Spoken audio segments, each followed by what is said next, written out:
أعوذ بالله من الشيطان الرجيم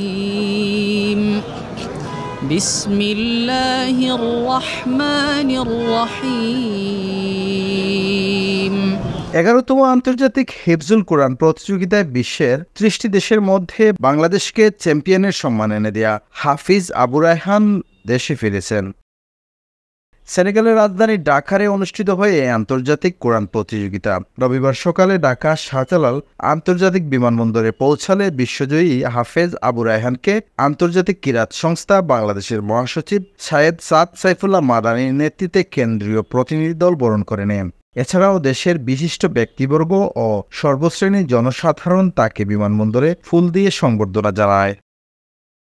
পরে সাংবাদিকদের সঙ্গে আলাপকালে আল্লাহর রহমত এবং সাহায্যের কথা কৃতজ্ঞচিত্তে স্মরণ করেন হাফেজ রায়হান। তিনি বলেন, আল্লাহর রহমতে আমি বাংলাদেশের নাম উজ্জ্বল করতে পেরেছি, বাকিটা আপনাদের দোয়া। নিজের মাতৃভূমিকে সেখানে প্রেজেন্ট করার মাধ্যমে বাংলাদেশের একটা বিজয় এসেছে এবং সেটা আল্লাহর পবিত্র কোরআনের মাধ্যমে।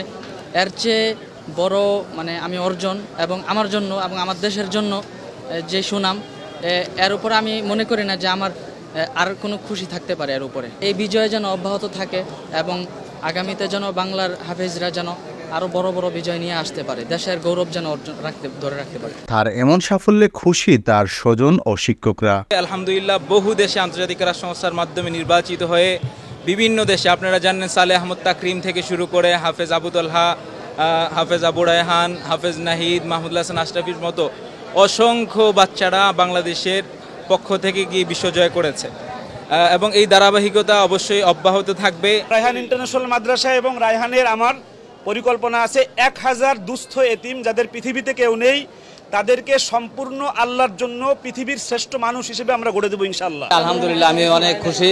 সেনেগাল আন্তর্জাতিক হিফজুল কোরআন প্রতিযোগিতায় 1 নম্বর হয়েছে, আমি অনেক খুশি। উল্লেখ্য, হাফেজ আবু রায়হান আগেও একবার বিশ্ব চ্যাম্পিয়ন হয়েছিলেন। তিনি বিভিন্ন আন্তর্জাতিক কোরআন প্রতিযোগিতায় বাংলাদেশের হয়ে লড়ে বিভিন্ন সময়ে পুরস্কৃত হয়েছেন।